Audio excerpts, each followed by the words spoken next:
So the bell peppers have reached the limit of the propagator. So the next thing for me is actually resize the containers from P6 to 2-liter containers. Otherwise I'm gonna get problems in the root area. It's called root bound. And no, it's not necessary. You can grow them in P6 for a very long time and they will grow fine, especially with a product like fruit fuel. But you need to give it a lot more fertilizer and a lot more water just to sustain the plants and keep them healthy. So by changing the amount of potting soil and giving it a little bit bigger space to breathe and to grow, it's way more beneficial. And it's also gonna save you a couple of bucks in fertilizer. Also, I'm gonna remove a lot of leaves in the lower part for a very simple reason. I don't want to develop any big bell peppers or large species of peppers in the lower part of the plant for a very simple reason. Big bell peppers or large pepper species damage is very simple. So when the bell peppers is growing very low in the plants, they're gonna rub against the soil, against a pot, or maybe even against a concrete or metal part of, well, in this case a propagator, or even on the floor. So with large species of peppers or bell peppers, you don't want to see the fruits in the lower part of the plants. I've seen many people just letting the plants produce fruits all over the place. I've seen people just letting the plants produce all the fruits that they want to produce, but they only get a very small amount of big fruits. Most of them, they are small. But also in the lower part of the plants, there's not always enough light because a plant develops canopy, and canopy is going to provide shade in the lower part of the plant. Bell peppers, especially bell peppers and large pepper species, need a lot of light to ripen those fruits. So developing a lot of fruits in the lower part of the plant, it's not only going to increase the amount of damage. Damaged fruits going to get rejected, or they're going to attract bugs or animals, or they're just going to rot. But also they're not going to ripen as fast as the bell peppers or peppers in the top part of the plant. So I know for a fact that a lot of people grow way more peppers than they actually need and do a selection. However, they always look at beautiful leaves and flowers and all that, but for me it's the size and the thickness of the stem. So you can see here, it's a beautiful stem, it's a beautiful stem.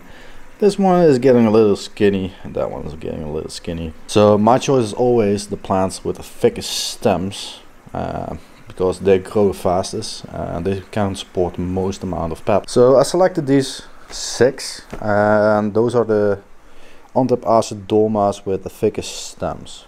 But I also have 6 right here, but they have something called Spijtkop, they have thinner stems, and they're a little bit weaker. By the way, it's not because I'm against those 6 or something, but I have to be very picky about my selection. So I need to be very picky in what I'm growing on my balcony in Holland, in an apartment complex with a lot of rain, a lot of wind, and growing weak plants is not an option. So I need to select them, and that's why I'm selecting those 6. I removed all unnecessary leaves from the bottom, and it's going to provide a little bit more nutrients to the canopy and development over there. Also, a fan is blowing and it's drying out the soil a little bit faster, therefore I can introduce a little bit more fertilizer and water. And as you can see, there's a little bit of white development on top of the potting soil, and it's due to a product called living soil. It's introducing mycelium and it breaks down the organics, and it's going to increase the amount of fertilizer in the soil. So it's a beautiful product, and living soil introduces mycelium, mycorrhiza, and all beneficial bacteria and funguses, and therefore it keeps the bad funguses and bad bacteria away. The next thing I'm going to do is water them with fertilizer, because the first and the last 2 will actually dry and actually bone dry, and the middle one are drying out because obviously the fan is blowing over it. I don't need a lot of fertilized water, and the reason B is I'm only going to fertilize 6 plants from now on. So I'm only using a very tiny amount of fertilizer and a large quantity of water. So it's 1.2 grams in total in a liter of water. This product is completely water soluble and therefore it's very easy to mix up. So I'll wait until everything is dissolved and then I'm going to put in B. I've seen it many times that people are mixing the A plus B together and throwing it in the same bucket at the same time. That's actually what you don't want to do, because it's going to create a new compound which is not soluble in water and therefore the plants cannot take it up. So always A in water, dissolve it, put B in water and dissolve it. That's the easiest way to do it, because it's completely water soluble and you shouldn't see anything floating or sinking or whatever. I'm going to soak them from the top and the bottom, and everything else I'm going to throw away or give to other plants.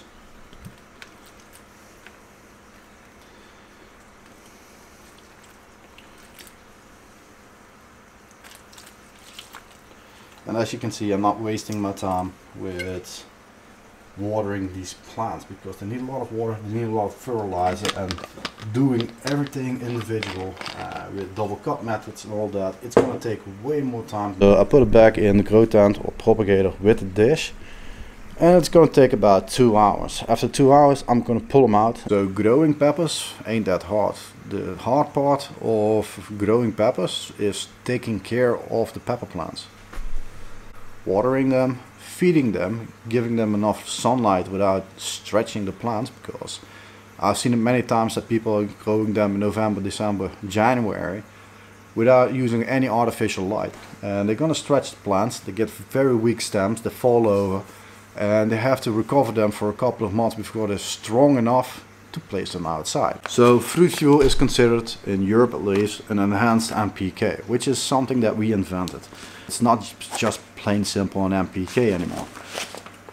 It contains amino acids, vitamins and minerals that enhance the growth of the plants and protects the plants. It's designed to protect plants against rain damage and all that.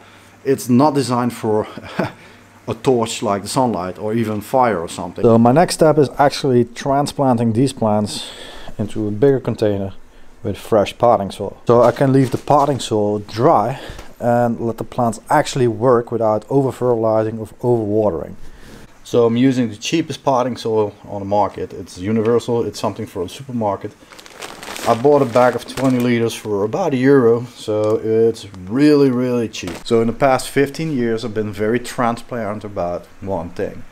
I don't believe in very expensive potting soils, because it's made with compost material, organics that's broken down.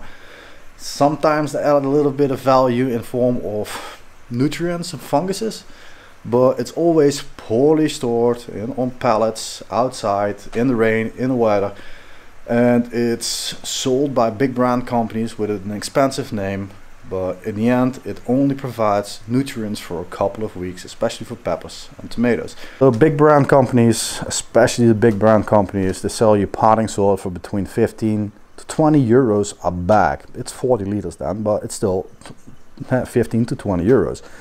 So I'd rather use something called universal potting soil, that's for 20 liters €1, and introduce my own fertilizer from the beginning, so I know exactly what's going on and what the plants are getting. Then relying on fertilizer that's in the potting soil that runs out somewhere between 1 and 60 days, because enough fertilizer for around 60 days doesn't mean anything to me, because nitrogen is depleted really soon with especially peppers and tomatoes. But for designer plants it may be 60 days, I don't know. So I'm not gonna mess around with perlite or vermiculite. Doesn't make any sense to me, because the container is gonna stay inside. It's not raining, so I don't care. But when the plants are getting placed outside, I'm going to use something called Hydroponics or perlite. But for indoors, I really don't care about vermiculite or perlite, because it doesn't make a lot of sense to me. It's just going to increase the cost. So it's getting straight potting soil, and that's it. As you can see, it has a lot of roots. I'm very happy with it. So yeah. So there's nothing special about it, there's no special treatment. So this plant doesn't get any special treatment. No perlite, no vermiculite, no hydrorox, not even water, because I gave it water and fertilizer in this P6 cup. It was soaking wet before I placed it in here, so I know there's enough water in the small area of the roots. So as you can see, the root area is completely dry or damp. And I don't give it any water right now, and there's a simple reason for it. The root ball is actually soaked with water and fertilizer, so it has plenty of water and fertilizer to grow. But roots, especially the ends of the roots, when they get touched by something dry, say potting soil that's not really wet, they're gonna send out more roots to find water and fertilizer. So I placed it in front of the window because there's no sunlight to sustain them. And I'm not gonna water them for a couple of days. The soil is pretty dry by itself, but the root area is still soaked with fertilizer and water, and it's gonna take a couple of days to dry them out.